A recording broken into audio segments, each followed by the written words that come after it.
ડાંગ જિલ્લામાં ગાયખાસ અને ચૌળેલ ગામ માટે 2 વર્ષથી નવા પુલો અધૂરો રહેતા લોકો માટે બન્યું મોટી સમસ્યા. જવાબદાર અધિકારીઓ ધૃતરાષ્ટ્રની ભૂમિકામાં. કરોડો રૂપિયાના 2 પુલ એક જ ઇજારદારને મળતા માર્ગ મકાન વિભાગ દ્વારા ટેન્ડરની પ્રક્રિયામાં ગેરરીતિ થયાની આશંકા.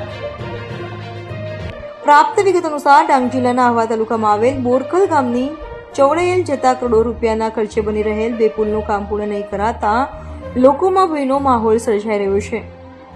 ગ્રામજનોનું કહેવું છે કે આ પુલનું ખોદકામને 3 વર્ષ થવા આવ્યા છે, જે આજ દિન સુધી પૂર્ણ કરવામાં આવેલ નથી.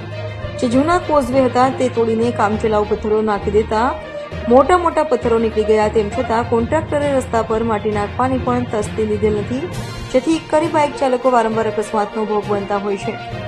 વધુમાં ગ્રામજનોએ જણાવ્યું હતું કે અવરજવર કરવા માટે બીજો કોઈ રસ્તો ન હોવાથી બીમાર વ્યક્તિઓ તેમજ અપડાઉન કરતા સ્કૂલ કોલેજના વિદ્યાર્થીઓને મોટી સમસ્યા ઊભી થઈ છે અને લોકોમાં ભયનો માહોલ સર્જાયો છે. લોકોમાં ચર્ચાનો વિષય છે કે એક પુલ પણ પૂર્ણ કરવામાં નથી આવ્યો તો બીજો પુલ કોન્ટ્રાક્ટર દ્વારા કેવી રીતે પૂર્ણ કરશે?